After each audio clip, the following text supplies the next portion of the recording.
Alitajwa sana Miguel Gamondi, halafu akatajwa Nasreddin Nabi, kisha Siad Ramovic, lakini sasa anayetajwa sana kuhusiana na nafasi ya ukocha katika klabu ya wananchi Yanga ni huyu raia wa Madagascar, sio mwingine, Romuald Rakotondrabe. Huyu ni kocha wa timu ya taifa ya Madagascar ambaye hivi karibuni alifanya vizuri sana na timu yake ya taifa ya Madagascar katika michuano ya Chad iliyoandaliwa kwa pamoja na Tanzania, Kenya na Uganda. Anehusishwa kutoa nafasi yake ni kocha Romain Folz wa Yanga ambaye hivi sasa angali amefanya vizuri kwa maana ya matokeo, akiwa ameiongoza Yanga katika mechi 10 tangu hatua ya Yanga, 5 rasmi, 5 za kirafiki. Katika hizi 5 rasmi akishinda mechi 4, akitoa sare mechi 1, lakini bado Romain Folz anatajwa kana kwamba soka lake alivutii, namna anavyocheza ni tofauti na matarajio ya baadhi ya mashabiki wa Yanga, na hivyo ajira yake iko shakani. Yuko mbioni kupigwa chini Yanga ipate kocha mwingine ili kuwawezesha kutimiza mipango yao kwa msimu wa 2025-26, kutoa tena taji la ligi kuu Tanzania bara kwa mara ya 5 mfululizo, kutoa taji la kombe la shirikisho la benki ya CRDB, lakini pia kufanya vizuri katika michuano ya kimataifa ya CAF ambayo Yanga wako katika raundi ya pili ya kuwania kufuzu hatua ya makundi ya ligi ya mabingwa barani Afrika. Lengo ni kuona kwamba Yanga ikienda mbali zaidi, kwa maana msimu uliomalizika 2024-25 Yanga ilishia hatua ya makundi. Sasa Romain Folz kwenye mechi za kirafiki, mechi 5 kashinda zote kwa 100%. Kwa ujumla kwenye mechi zote hizi 10, 5 rasmi na 5 za kirafiki, Romain Folz ameshinda mechi 9, ametoa sare mechi 1. Ni ufanisi wa around 93% kwa kulinganisha juu ya kile alichokipata katika mechi 10 akiwa kocha wa Yanga. Lakini pamoja na ufanisi wa hali ya juu, bado maneno yanaibuka kutoka kwa baadhi ya mashabiki kwamba hawaridhishwi na kiwango cha timu yao uwanjani, licha ya kwamba imepata matokeo mazuri chini ya Romain Folz. Ushahidi ni katika mechi waliotoka sare ya bila suluhu kule jijini Mbeya dhidi ya Mbeya City. Katika miongoni mwa zile mechi 5 rasmi, ile ya sare ndio hiyo dhidi ya Mbeya City iliisha bila.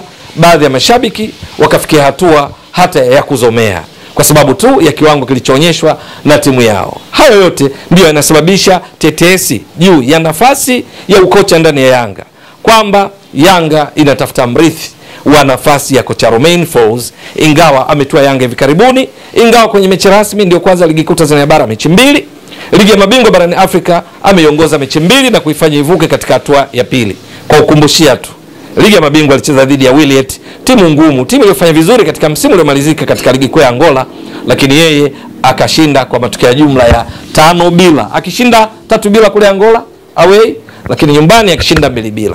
Mechi nyingine rasmi ilikuwa ni Ngao ya Jamii dhidi ya Watani za Wajadi Simba, ambayo Yanga walishinda bao 1-0. Kwa ujumla mechi zote hizi 10 Romain Folz kafunga, timu yake imefunga mabao 21 ikiruhusu mabao 3. Mabao haya yaliruhusu wakati anashinda 2-1 dhidi ya timu ngumu ya JKT Tanzania katika mechi ya kirafiki, wakati anashinda 2-1 dhidi ya Fountain Gate katika mechi iliyochezwa kwa vipindi vitatu vya dakika 40 kutokana na makubaliano ya mabenchi ya ufundi ya timu zote mbili, lakini wakati akishinda 3-1 dhidi ya Rayo Sports kule nchini Rwanda, bao la Rayo likitokana na kujifunga kwa Azizi Andabwile, mawasiliano yake na golikipa Jigidiara katika dakika ya pili. Kwa ujumla kwenye matokeo Romain Folz excellent, lakini maneno yanaibuka kutokana na aina ya mpira ulioonyeshwa na Yanga katika mechi zao. Kwa sababu hiyo anahusishwa huyu Romuald Rakotondrabe miongoni mwa sababu ambazo bila shaka zinamweka katika orodha ya wale wanaohusishwa sana, huku yeye akitajwa kwamba ndiye yuko mbele katika kusubiri tu kutambulishwa rasmi, ingawa taarifa sio rasmi kutoka Yanga mpaka sasa wala kutoka kwa kocha mwenyewe Rakotondrabe kwamba wamekubaliana anatua Yanga, na wala hakuna taarifa zinazoonyesha rasmi kwamba Romain Folz anaondoka. Maana hata zile tetesi kwamba Romain Folz ameenda Afrika Kusini na hata rudi zimeonyesha kwamba si sahihi, kwa maana Romain Folz amerejea na anaendelea kuiongoza vyema timu yake ambayo hivi sasa imebakiwa na wachezaji wasio na majukumu katika timu za mataifa yao kwa kuwa hawajaitwa, lakini wachezaji ambao hawana utimamu wa kimwili ndio wanaokosekana. Wengine wote waliopo wanaendelea kufanya mazoezi wakijiandaa na kocha Romain Folz, na ameonekana wakifanya vizuri sana, wakijituma katika kuhakikisha wanatekeleza mipango kazi ya Romain Folz katika program za mazoezi yao. Lakini Rakoton Drabe kwa nini anahusishwa? Kama nilivyotoka kueleza, kwenye michuano ya CHAN ndio iliyomtambulisha zaidi, ambao bila shaka kama kweli Yanga wanamtoa kocha huyu, basi kile kilichoonyeshwa CHAN kitakuwa kimechangia. Rakoton Drabe umri miaka 60, katika michuano ya CHAN alifika fainali na kufungwa 3-2 kama nilivyotoka kueleza awali, lakini alionyesha kiwango bora uwanjani. Timu yake ilikuwa ikijituma muda wote, ni timu ambayo haikuwa na tabia ya kubaki nyuma bila kujali wanacheza dhidi ya nani. Ni timu ambayo kadri muda ulivyokuwa ukienda kuelekea mwishoni mwa mchezo, timu yake ilionekana kuwa na makali zaidi. Kwa ujumla, mpaka michuano inakamilika, wao safari yao walicheza mechi 7. Ndio 7 games, kwa sababu kwenye kundi lao la B walicheza mechi 4, wakafuzu kwenda hatua inayofuata ya robo finali, wao na wenyeji Tanzania wakaenda kucheza dhidi ya mwenyeji mwingine wa michuano, Kenya. Maana wenyeji walikuwa ni Tanzania, Kenya na Uganda. Wakawatoa Kenya, wakaenda nusu finali, wakacheza dhidi ya Sudan, wakawatoa Sudan kwa kuwafunga bao 1-0, ingawa walimaliza mechi wakiwa pungufu wachezaji 10. Kisha wakaingia finali, ambayo ndipo wakakutana na Morocco na kupoteza kwa mabao 3-2 dhidi ya Morocco. Mechi kali, mechi ambayo hapo kabla kwenye makaratasi ilidhaniwa labda Morocco itakuwa ni kazi rahisi, lakini haikuwa hivyo. Madagascar walifika finali na kuwashangaza baadhi ya watu waliodhani kwamba majina makubwa ya washiriki, Senegal mabingwa watetezi, timu ya taifa ya Jamhuri ya Kidemokrasia ya Kongo, timu ya taifa ya Angola, wenyeji Kenya, Uganda na Tanzania ambao wana nguvu ya ziada ya mashabiki, wote hao hawakufua dafu katika safari hii ya CHAN, kwa maana Madagascar kocha Rakoton Drabe ndio iliyofika finali kucheza dhidi ya Morocco. Katika mechi 7, Madagascar ilifunga mabao 9 na kuwa ndio timu ya pili kwa kufunga mabao mengi kuliko timu zote. Iliongoza kufunga mabao mengi ni Morocco, ilifunga mabao 13, lakini iliruhusu mabao 7 ikiwa na wastani wa kuruhusu bao 1 katika kila mchezo. Kwenye umiliki wa mpira, Madagascar chini ya kocha Rakoton Drabe ilikuwa inamiliki mpira kwa asilimia 47.3 kwa wastani kila mechi. Lakini katika michuano hii, kwa kushambulia kwake mfululizo, ilipiga mashuti 77, kati ya 22 ililenga shabaha. Lakini na yeye timu yake, ambayo hapa sasa ni changamoto ambayo atapaswa kuifanyia kazi endapo atatwaliwa na Yanga kuiongoza katika michuano mbalimbali, ni kwa sababu timu yake ilikuwa ikifikiwa sana, pia ilipigiwa mashuti 35 ya kulenga shabaha. Kipa wao Michel Ramandimbisoa akacheza saves 28 na kuwa ndiye kipa aliyecheza saves nyingi kuliko makipa wote kwenye michuano ya CHAN iliyomalizika, na wakaruhusu haya mabao 7 kama tulivyotoka kueleza, wakaconcede goli 7. Sasa unaona namna gani walikuwa wakicheza, lakini ndio timu ambayo wachezaji wake walikuwa wanaongoza kwa kudribble mipira. Matokeo ya kujiamini kwao kutokana na maelekezo ya kocha Rakoton Drabe. Ukipata mpira wanatuza mali, wanakokota. Ndipo unaona nahodha wa Dax, unaona kina Lalaina, Rakoton Rajoa na Nantenaina na wengine walikuwa wakionyesha kiwango kizuri licha kwamba hawana majina makubwa. Kwa wastani kwenye kudribble mipira, kukokota mipira na kupiga chenga, ilikuwa ndio timu ya pili kwa wastani. Maana iliongoza katika kukokota mipira ilikuwa ni Senegal, ambayo kwenye kukokota mipira tunasema dribble ilikuwa na wastani wa kukokota mara 8 kwa mafanikio katika kila mechi. Wao Madagascar walikuwa ni mara 7.3 kwa wastani, plus kwa wastani. Sasa ni aina hii ya mpira alioonyesha akiwa anashambulia zaidi ndio ambao pengine imewavutia wengi, hasa kwa kuzingatia kwamba akitua Yanga na kutana na wachezaji bora zaidi.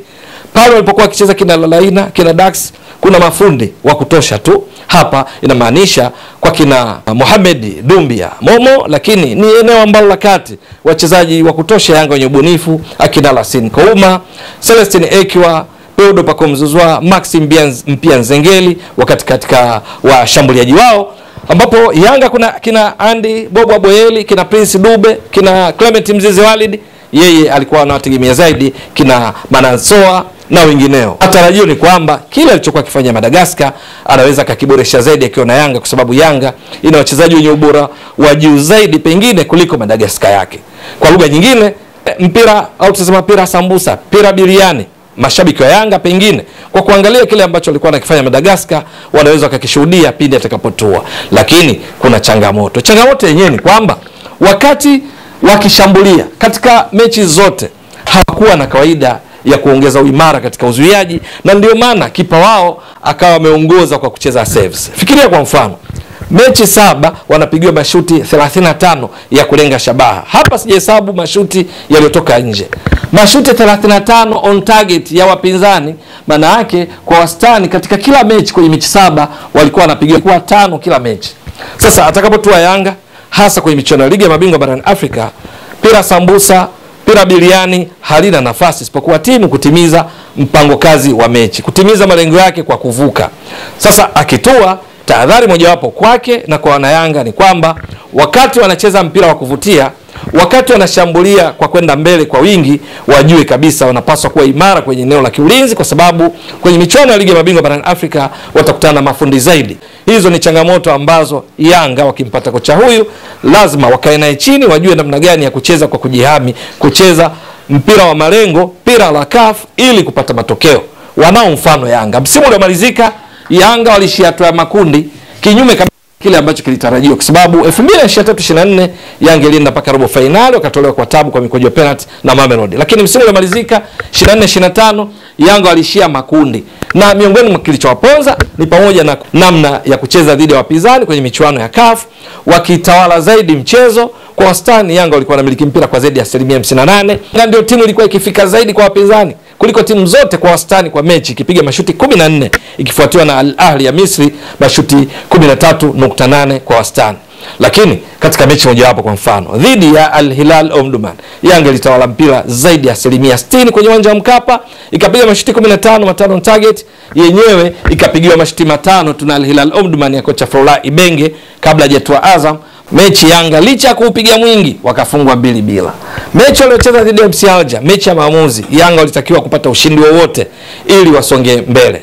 Lakini katika mechi ambayo Yanga kwa mara nyingine waliupiga mwingi mno dhidi ya MC Alger katika kundi lao la A, wakimiliki mpira kwa 69%, lakini Yanga walifika zaidi, wakapiga mashuti shots 18, lakini wao MC Alger walipiga mashuti 3 tu mechi nzima. Katika mechi hii ikaisha bila, ambayo ni matokeo waliohitaji sana MC Alger, waliocheza kikubwa wakiwa wanawakatisha tamaa Yanga, wana frustrate kwa kuanguka hovyo, kwa kuzuia zaidi kwenye eneo lao, wakishambulia kwa kuvizia. Dakika 90 mashuti 3 ni wastani wa kupiga shuti moja kila baada ya dakika 30. Kwa hiyo mashuti 3 ni moja tu lenga shabaha. Yanga wakasifika kwa kucheza mpira mwingi sana siku hiyo, lakini mwisho wa siku ni MC Alger ndio walioibuka kidedea, kwa sababu walihitaji sare yoyote au ushindi wowote ili wa qualify kwenye hatua robo finali. MC Alger wakasonga mbele, Yanga iliyopiga mwingi ikaishia hatua ya makundi. Sasa Rakoto Ndrabe atakapotua kama taarifa zinavyoeleza, basi lazima ajue rekodi hizi, kwamba kilichowakwamisha Yanga miongoni mwa sababu nyingi ni pamoja na tabia hii ya kumiliki zaidi mpira badala ya kucheza kimalengo katika baadhi ya mechi, kwa sababu takwimu za mashuti, takwimu za pasi, takwimu za kumiliki mpira hazina faida yoyote endapo timu haisongi mbele. Na kwa sababu hiyo akitua, hayo ni miongoni mwa mambo ambayo anapaswa kufanyia kazi. Vinginevyo Yanga kuna wachezaji wazuri sana kuweza kutimiza yale ambayo yeye hupenda timu yake icheze. Inakumbukwa vizuri kwa mifumo yake, hupenda kucheza baada ya golikipa anakuwa na walinzi 4, viungo 3 na washambuliaji 3. Kwa lugha nyingine, baada ya golikipa, kwa mfano tu hapa, anakuwa na walinzi 4, lakini anakuwa na viungo 3, anakuwa na washambuliaji 3, ambao kwenye kucheza kwa wastani average position inakuwa vipi? Rakoto Ndrabe huwa anamtumia mshambuliaji kinara kwenda mbele kama ilivyo ada, kwa wastani anakuwa mbele. Mwingine huyu anaonekana kutokea kama winga wa kulia, naye anakwenda kuungana na anayekuwa mbele. Kwa mfano mbele anaweza akawa mshambuliaji Mantasoa katika michuano ya CHAN. Lakini wanaokuwa viungo sasa pale kati kulia hapa, kwa mfano nahodha wake Dax alikuwa kwa average position, kwa wastani, naye anakwenda kuungana na wale wengine walio mbele wawili. Lakini kiungo wakati kushoto, naye kwa wastani alikuwa anaenda kupatikana mbele. Kwa hiyo kwa wastani kuna kuwa na watu 4 wa haraka katika baadhi ya mechi. Halafu huyu winga wake wa kushoto anakuja kuungana na wengine, wala kwa wastani hawi katika nusu ya pili ya uwanja. Beki wake wa kulia yeye kwa wastani, ambaye huyu kwa wastani alikuwa anapatikana ili eneo la kati, wakati na Everson akiwa ameenda kuungana na wale kina Mantasoa kutengeneza watu wanne. Kwa hiyo kwa wastani katikati mtu mmoja ambaye ni beki wa kulia, waliobaki wote wanakuwa katika eneo hilo wakiconcentrate kwenye kuzuia. Bahati mbaya sana wanakuwa karibu na kati ya mstari wa uwanja wakipigia mipira nyuma ya kina nahodha Nante Naina, wakawa na wakati mgumu, na ndio maana kipa wao ilibidi afanye kazi ya ziada. Michel Ramandimbisoa kucheza saves 28 baada ya kupigiwa mashuti 35 waliolenga shabaha katika mechi 7. Ni mambo ambayo bila shaka akitoa Yanga humu hizi nafasi ndipo wanapatikana kina Ende Bobo Boyeli, ndipo wanapatikana kina Mohamed Dumbia, Clement Mzize Walid, Mudathi Yaya Abbas, Zuka Buya, Azizi Andabwile, Musa Balakonte, lakini mabeki wa pembeni tunazungumzia Shadrack Isakaboka, Israel Patikimwenda, golikipa pa Michel Ramandimbisoa ndipo anapatikana Djigui Diarra. Swali ni kwamba je, tetesi hii inayomhusisha kocha huyu wa Chani wa Madagascar Ramud Rakotondrabe ni za kweli? Hata tu kweli Yanga? Hilo ni swala la kusubiri. Wewe mtazamaji wa Baduke Start Sports Next Level, endelea kuunga mkono channel hii kwa kuhakikisha kama una subscribe, una share, una like na kucomment. Wasilishaji wako ni mimi Ramadhani Mbwanduke almaarufu kama Mzee wa Data. Shukran jazilan. Bye bye.